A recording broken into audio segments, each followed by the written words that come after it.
السلام علیکم ورحمۃ اللہ وبرکاتہ۔ امید ہے کہ آپ سب خیر و عافیت سے ہوں گے۔ آپ کا ہمارے چینل المصباح اسلامک اکیڈمی میں خیر مقدم ہے، سواگت ہے۔ آج ہم لوگ جانیں گے کہ شب برات کیسے منائیں۔ آپ کو تھمبنیل دیکھ کر کے پتہ چل گیا ہوگا کہ آج ہم لوگ اس ٹاپک پہ بات کرنے والے ہیں کہ شب برات کیسے منائیں اور صلاۃ و تسبیح کے نماز کا طریقہ کیا ہے، شب برات میں ہم کون کون سے روزے رکھیں وغیرہ وغیرہ، اس میں کیا ہمیں کرنا چاہیے کیا نہیں کرنا چاہیے، ان تمام باتوں پہ آج ہم روشنی ڈالیں گے اور سیکھنے کی کوشش کریں گے۔ تو سب سے پہلے یہ بات ہے کہ شب برات کیسے منائیں۔ اس کے بارے میں کسی شاعر نے کیا ہی خوب کہا کہ آج کی رات نہ خوابوں میں گزرنے پائے، آج کی رات ہے رو رو کے گزاری جائے۔ سبحان اللہ۔ دیکھیے شب برات کی فضیلت، اس کے بارے میں لکھتے ہیں کہ 15ویں شعبان کی بہت فضیلت آئی ہے، چنانچہ حدیث پاک میں ہے جب شعبان کی 15ویں رات آ جائے تو اس رات کو عبادت میں گزارو اور اس کے دن میں روزہ رکھو۔ سبحان اللہ۔ کیونکہ اللہ تعالیٰ سورج ڈوبنے کے وقت سے آسمان پر تجلی فرماتا ہے اور اعلان کرتا ہے کہ ہے کوئی بخشش چاہنے والا کہ اسے بخش دوں، ہے کوئی روزی مانگنے والا کہ اسے روزی دوں، ہے کوئی بیمار کہ اسے شفا دوں، ہے کوئی ایسا ہے کوئی ویسا، اور یہ فجر کے وقت تک فرماتا ہے۔ حوالہ نوٹ فرما لیں، سنن ابن ماجہ صفحہ نمبر 99۔ اس طرح کے بہت سے فضائل شب برات کے تعلق سے وارد ہیں۔ آنے والی سطروں میں کچھ خاص نمازوں اور وظیفوں کو بیان کیا جا رہا ہے تاکہ اس پر عمل کر کے ہم اس مبارک رات سے فائدہ اٹھا سکیں۔ شب برات کی نماز اور وظائف، اس کے بارے میں ہے۔ نمبر 1، بعد نماز مغرب 2 رکعت کر کے 6 رکعت نفل پڑھیں۔ ہر 2 رکعت کے بعد ایک بار سورہ یاسین شریف پڑھیں۔ پہلی 2 رکعت کے بعد 6 رکعت پڑھنی ہے، لیکن پہلی 2 رکعت کے بعد درازی عمر زیادہ کرنے کے لیے درازی عمر کی نیت سے، دوسری بار بلاؤں سے حفاظت کی نیت سے، اور تیسری بار حصول غنا و مالداری کی نیت سے یہ نماز پڑھیں۔ ہر بار سورہ یاسین کی تلاوت کر کے یہ دعا بھی پڑھیں۔ دعا تھوڑی لمبی ہے، آپ لوگ غور سے سنیں، آپ کے کام آنے والی ہے۔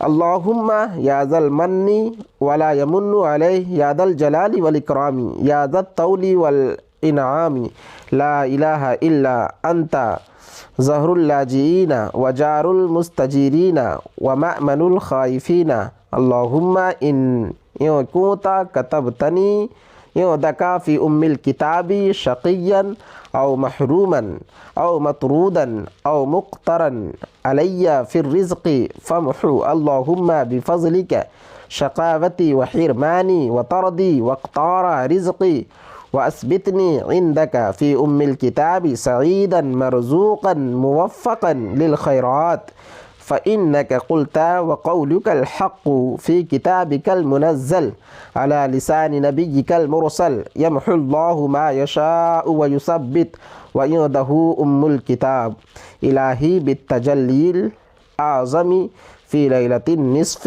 من شهر شعبان المكرم التي يفرق فيها كل أمر حكيم ويبرم أسألك أن تكشف عنا من البلاء والبلواء ما نعلم وما لا نعلم وما أنت به أعلم إنك أنت الأعز الأكرم وصلى الله تعالى على سيدنا محمد وعلى آله وأصحابه وسلم والحمد لله رب العالمين۔ دعا تھوڑی لمبی تھی، یہ دعا اگر آپ سیکھنا چاہتے ہو تو بار بار اسے سنیں، انشاءاللہ آپ سمجھ جائیں گے اور سیکھ جائیں گے۔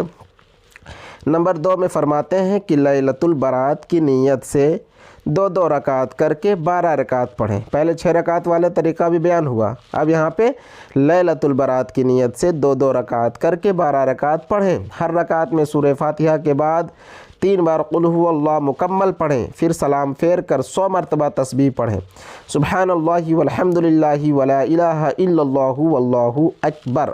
اب ہم آتے ہیں صلاۃ و تسبیح کے نماز کا طریقہ اور اس کی فضیلت وغیرہ کے بارے میں۔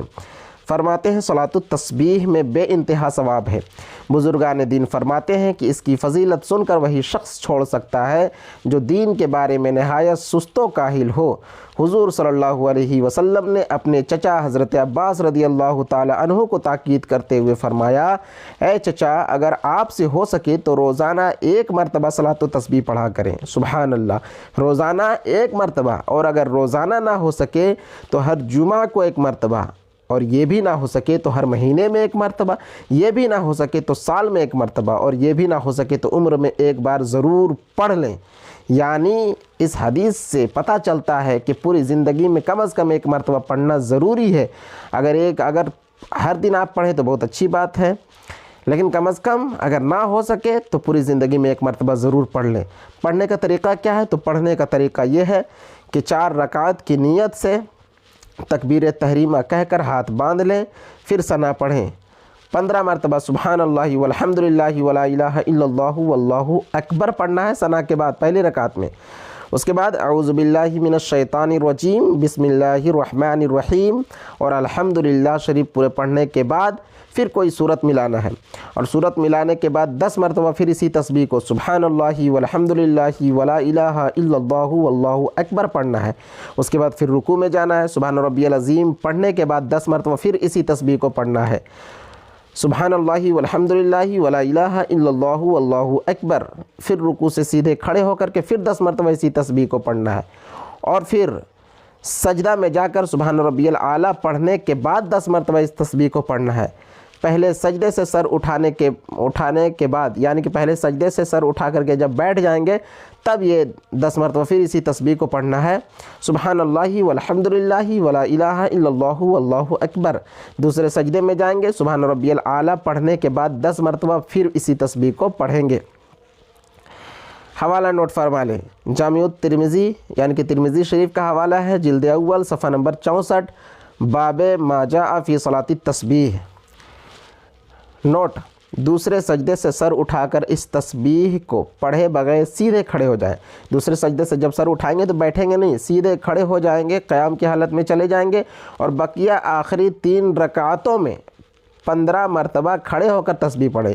یعنی جو پہلی رکعت تھی اس میں ہم ثنا کے بعد 15 مرتبہ پڑھے تھے، لیکن اس کے علاوہ جو دوسری رکعت، تیسری رکعت، چوتھی رکعت ہے اس میں کب پڑھیں گے؟ جب سیدھا کھڑا ہوں گے رکوع سجدہ کے بعد، دوسرے سجدے کے بعد، تو پہلے 15 مرتبہ تسبیح پڑھ لیں گے۔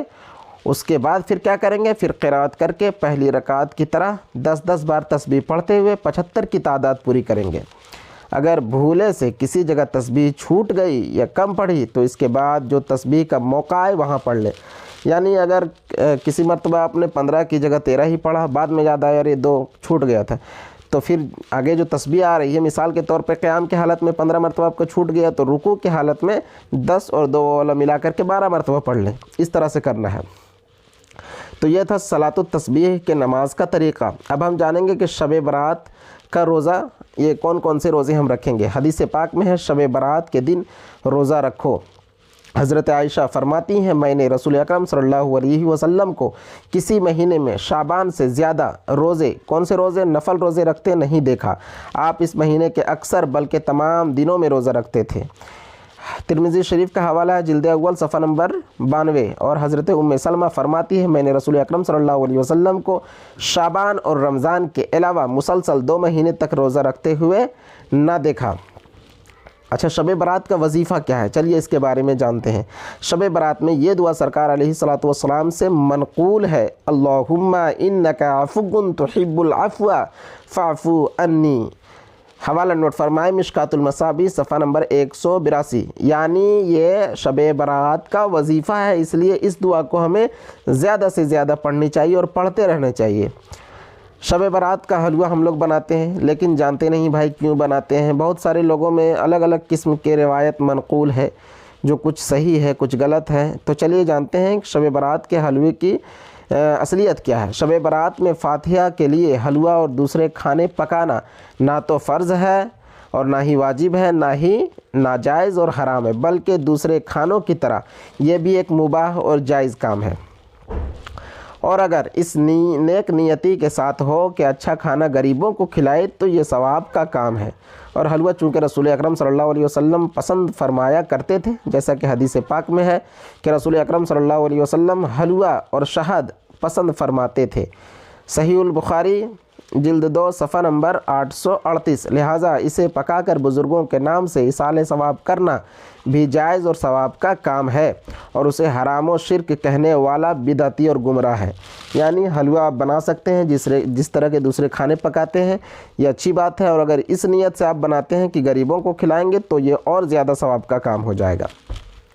اچھا، اس رات میں ہم کیا زیارت قبور کو جا سکتے ہیں یا نہیں، اس کے بارے میں آپ سماعت کریں۔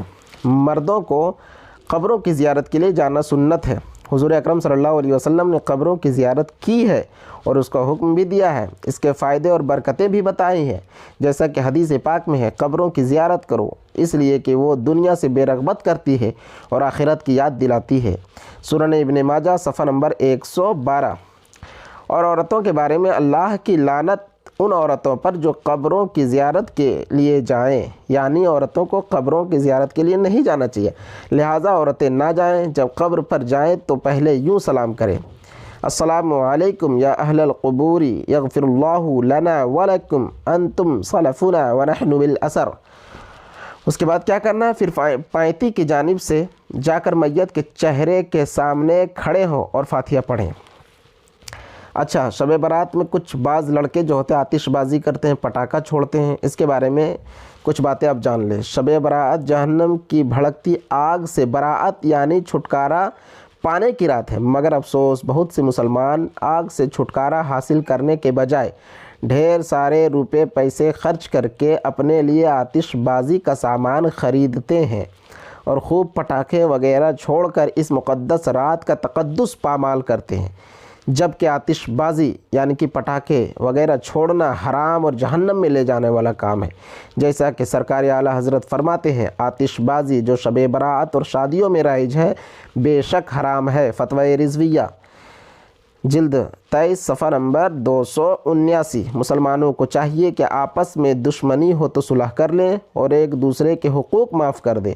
پیارے آقا صلی اللہ علیہ وسلم کا فرمان ہے اللہ تعالیٰ شعبان کی 15ویں رات کو اپنی مخلوق پر رحمت کے ساتھ متوجہ ہوتا ہے اور اپنے سارے بندوں کو معاف کر دیتا ہے، مگر مشرک اور اس کی معافی نہیں ہوتی جو اپنے بھائی سے بغض و عداوت رکھتا ہے۔